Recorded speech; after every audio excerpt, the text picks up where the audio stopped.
The luxury downtown cafe was the kind of place where deals were made over lattes and egos sipped espresso. It was late afternoon, and the golden sunlight filtered in through the tall windows, painting everything in warm tones. The tables were filled with sharply dressed professionals, but one table near the window drew special attention. 4 men in suits, clearly executives, laughing a little too loudly. At the center of the group sat the CEO, a man in his early 40s with slicked back hair, a tailored navy blue suit, and the kind of smirk that said he was used to winning. His name was Mr. Harlan Trent. He had just finished bragging about how their new language translation software couldn't crack an old dialect no matter how much data they fed it. Then, his eyes landed on a young waitress passing by with a tray. "Hey, you," he called casually. The waitress stopped. She was in her early 20s, thin, with tired eyes and a name tag that read Mira. She tucked a loose strand of hair behind her ear and approached the table. "Yes, sir." Harlan turned his tablet around so she could see the screen. "Wanna try your luck?" he asked, amusement dripping from his voice. "Translate this. It's ancient Greek. Pretty rare. Even our top AI couldn't handle it." The men chuckled. "Tell you what," Harlan added, his smirk widening, "translate this correctly in the next 30 seconds, and I'll give you my entire month's salary." The table erupted in laughter. One of the other execs muttered, "This'll be good." Mira looked at the text. Her fingers tightened slightly around the tray. Then, with a calmness that surprised everyone, she said, "Greater than, it means, he who controls knowledge shapes the world, for wisdom is the currency no thief can steal." For a full 3 seconds, no one spoke. Then the laughter stopped. The executives exchanged glances. Harlan sat back, eyebrows raised. His smile was gone. Scene 2 expanded to approximately 600 words, hidden genius. A heavy silence lingered at the table. The kind that only came when something completely unexpected had just shattered everyone's expectations. Harlan Trent, the CEO, leaned in slowly. The playful arrogance in his voice was replaced by something else, curiosity, and maybe even a trace of humility. "You're joking," he said, more to himself than to her. "That's exactly what the text says. Word for word." Mira just shrugged, her tray still balanced on her palm. "I wasn't joking, sir. You asked for a translation." One of the other executives, Daniel, the head of data and AI, pulled out his phone, typing quickly into the company's proprietary app.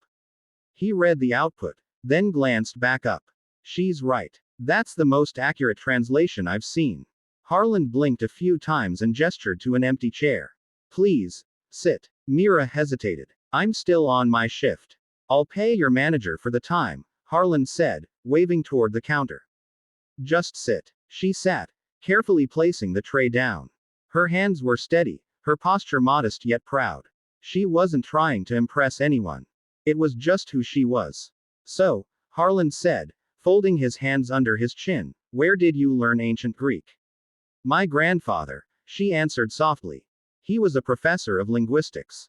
When my parents passed away, he raised me. I spent most of my childhood reading and translating texts with him. It was our way of bonding." The table was quiet, listening more closely now. "I never got to finish college," she continued. "He passed away a few years ago. I had to work. Bills don't wait for dreams." Daniel asked, "But, you've kept studying?" She nodded. "Whenever I can. Mostly on my phone during lunch breaks.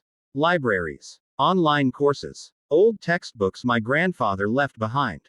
Harlan studied her for a moment. His earlier smirk was gone.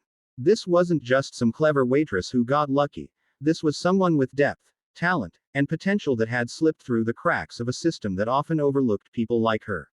"You translated an extremely rare dialect," he said. "Our software has been struggling with that same passage for weeks. We even consulted professors at 2 universities." Mira offered a small smile. "Sometimes, machines don't understand the emotion behind language. My grandfather always said that words carry weight, not just meaning." Another executive, a woman named Riva who handled international relations, leaned forward.